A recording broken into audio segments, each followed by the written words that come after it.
सबको नमस्ते। मनुष्य के जीवन की सार्थकता उसके कर्मों के ऊपर ही निर्भर करती है।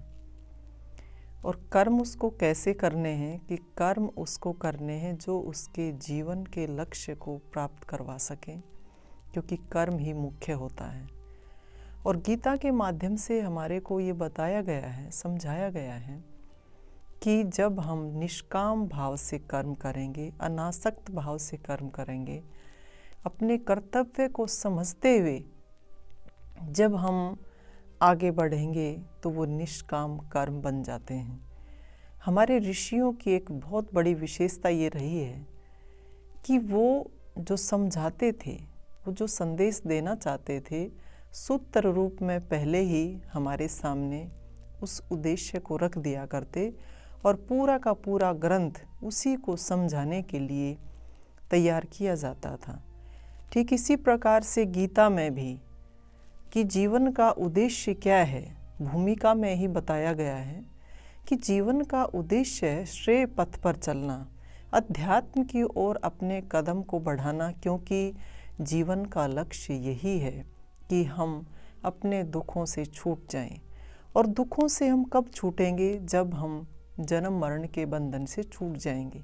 और जन्म मरण के बंधन से कब छूटेंगे?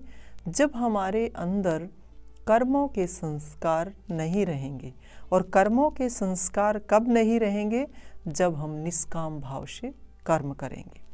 अब निष्काम भाव से किस प्रकार से कर्म किए जाएं, इसी की गुत्थी को सुलझाने के लिए ही गीता का उपदेश हम सब के लिए है।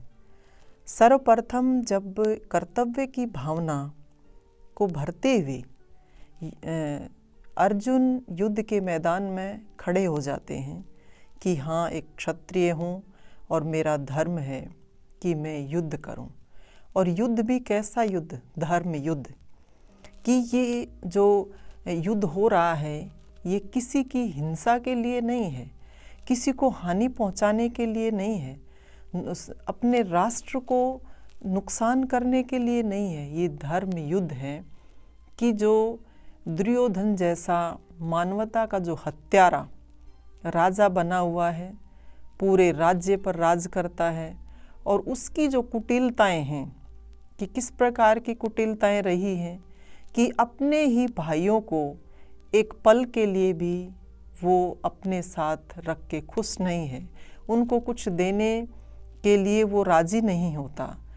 और अर्जुन ने स्वयं ये कहा है कि वो आतताई हैं। और आतताई का आप देखिए, वशिष्ठ स्मृति में 6 ऐसे लक्षण बताए हैं जिनको हम आतताई कहते हैं।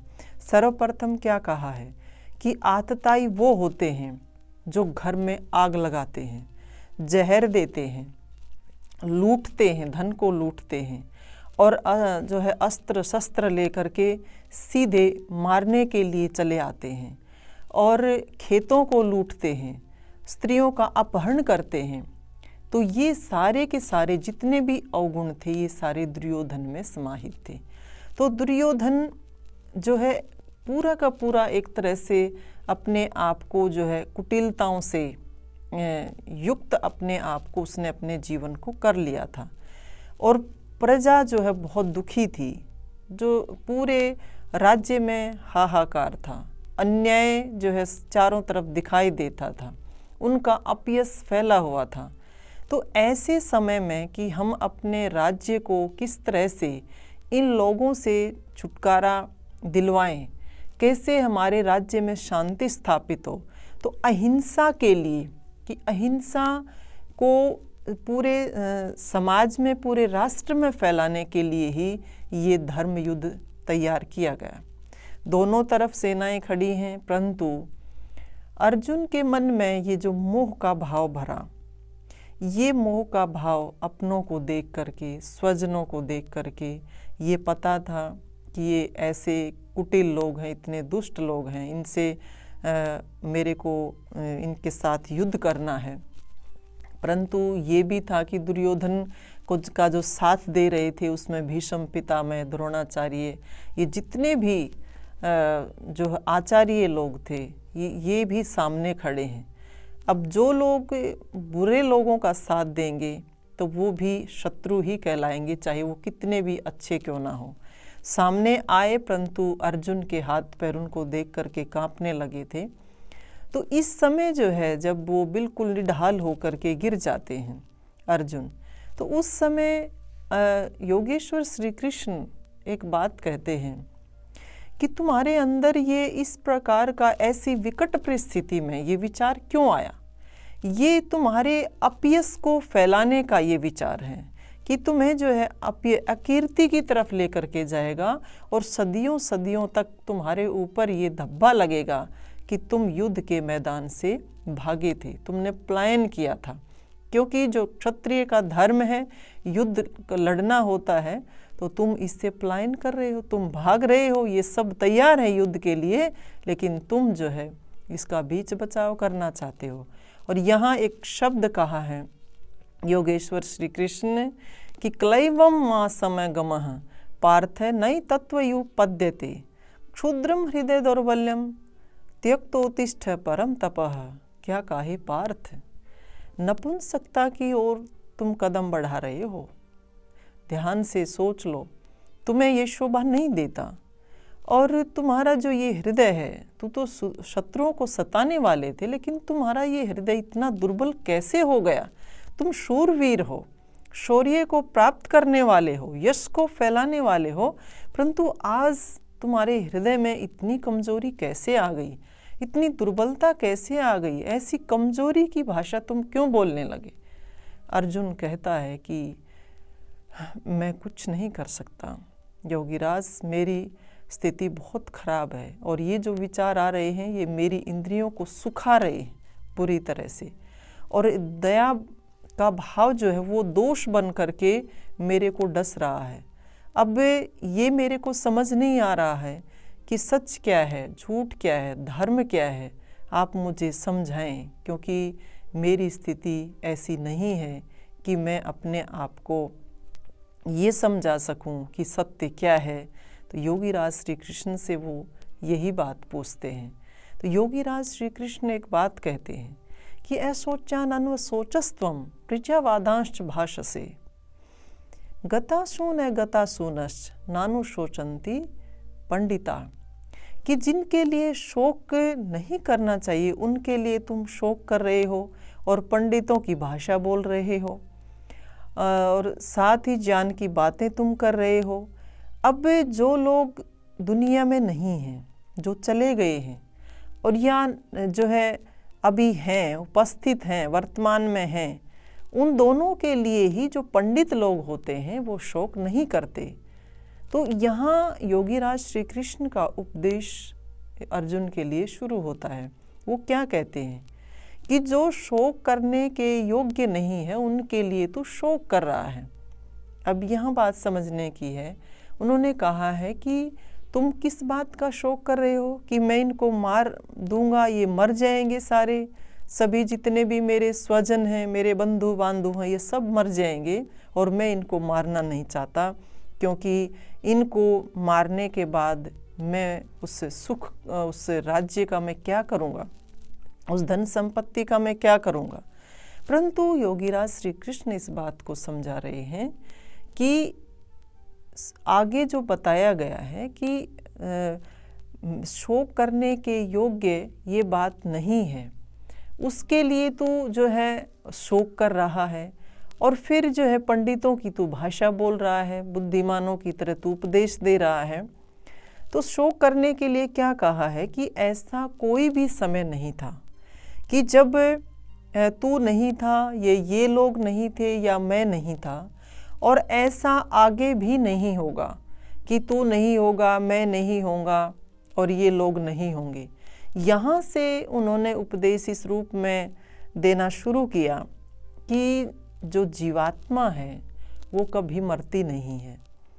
आज केवल और केवल ये शरीर है जो छूटता है। इसकी अवस्थाएं हैं कि जैसे वो जन्म होता है, बचपन होता है, जवानी होती है, बुढ़ापा होता है और उसके बाद मरण की अवस्था होती है। तो ये जितनी भी अवस्थाएं हैं, ये शरीर की अवस्थाएं हैं। तो क्या तू ये मान रहा है कि मैं इनको मार दूंगा, ये मर जाएंगे, आत्मा तो कभी मरती नहीं है, शरीर मरता है, आत्मा कभी मरती नहीं है, ये तो नित्य है। तो ये बात यहाँ कैसे तेरे मन में आ गई कि तू साथ साथ शोक भी कर रहा है इस बात के लिए? इतनी ज़्यादा अज्ञानता तेरे अंदर भरी हुई है कि तू शरीर को सब कुछ मान करके चल रहा है और फिर दूसरा उपदेश भी तू दे रहा है। और सबसे बड़ी बात क्या है कि जो जा चुके हैं इस दुनिया में से, जो जा चुके हैं उनके लिए भी क्या शोक करना, और जो अभी जीवित हैं उनके लिए भी क्या शोक करना है। क्योंकि ना जीवन हमारे हाथ में है, ना जन्म हमारे हाथ में है, ना मृत्यु हमारे हाथ में है, फिर हम किस बात का शोक कर रहे हैं। तो ये सीधा सीधा अज्ञानता का प्रतीक है कि हमारे अंदर अविद्या जब छा जाती है तो हम यही मानते हैं कि हम मर रहे हैं, वो मर रहा है, वो मर जाएगा, ऐसा हो जाएगा। ये सब और सब जो है सही सही ज्ञान हमारे को नहीं होता जीवन के बारे में, तो ऐसी असमंजस की स्थिति पैदा हो ही जाती है। कितने सारे ऐसे उदाहरण जीवन में रोज़ रोज़ देखने को मिलते हैं। कोई दुनिया से अपना चला जाता है और कोई बीमार है, या कोई भी व्यक्ति स्वस्थ है फिर भी जहाँ आसक्ति हमारी जुड़ जाती है, जहाँ ये बंधन बन जाते हैं, वहाँ हमारे अंदर उसको खोने का भी भय बना रहता है। आप किसी भी चीज़ से आसक्ति पैदा करेंगे इस दुनिया में, किसी को अपने बच्चों से बहुत ज़्यादा आसक्ति है, किसी को पति से, किसी को पत्नी से, किसी को अपने और परिवारजनों से, किसी को धन से, किसी को जो है और संपत्ति से, जिसको भी जिससे भी आसक्ति पैदा हो जाती है उसको खोने का डर बन जाता है। वो बंधन का कारण वो बनता है, दुख का कारण वो बनता है। तो यहाँ से ये एक दर्शन जीवन का शुरू होता है कि दुनिया से जो चला गया है उसके बारे में शोक करना नहीं है, जो है उसके बारे में भी क्या चिंता करनी है। आप ये देखिए कि यहाँ पर हमें ये संदेश मिलता है कि सबका जीवन अपना अपना जीवन है, सबके संस्कार अपने संस्कार हैं, सबकी जो आयु है, सबका जीवन अपना जीवन है। इसमें यही बात कही है कि हमारे पास इतना समय नहीं है कि हम जो है जो चले गए हैं उनके लिए बैठ कर के शोक मनाते रहें, उनके बारे में विचार करते रहें, बार बार चिंतन करते रहें, और किसी भी स्मरण को याद करके, किसी भी उनकी स्मृति जो हमारे साथ जुड़ी हुई है उनको याद कर करके रोते रहें, या जो हैं उनको खोने का डर बना रहे, कहीं ऐसा ना हो जाए, कहीं वैसा ना हो जाए, इस प्रकार का जो संशय बना रहे, तो ये हमें कभी भी सुख नहीं दे सकते, हमें जो है आनंद नहीं दे सकते। जीवन जो है वो जो ऐसी स्थिति में फंस जाता है हमारा। हम अच्छे से कि जीवन की सच्चाई क्या है उसको हमें समझ करके चलना है। तो ये जो योगेश्वर श्री कृष्ण ने अपना जो उपदेश शुरू किया है, ये केवल अर्जुन के लिए नहीं है, ये हम सब के लिए है।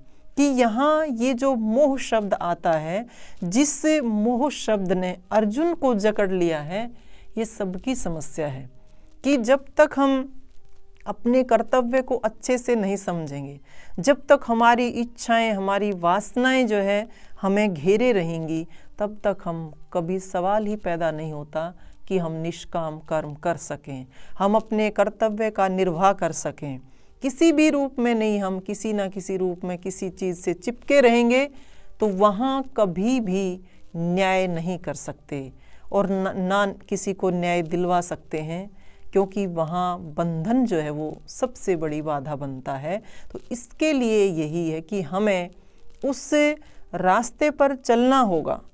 पूरा का पूरा जो गीता का उपदेश है वो इसी बात के लिए है कि हम कैसे निष्काम कर्मी बने, कैसे कैसे किन किन बातों का हम पालन करें। ये पूरी जो प्रोसेसिंग है, पूरी जो प्रक्रिया है, हमें वहीं पर लेकर के जाएगी धीरे धीरे कि हम कैसे निष्काम भाव से कर्म करें, कितना ज़्यादा अनासक्त भाव अपना बना करके रखें, जीवन के सत्य को समझते हुए हम आगे बढ़ें। तो यही जो है गीता का जो संदेश है हमें शिक्षा देता है, इसी को हम आगे बढ़ाते जाएंगे ना है। इन्हीं शुभकामनाओं के साथ आप सबका धन्यवाद। सबको नमस्ते।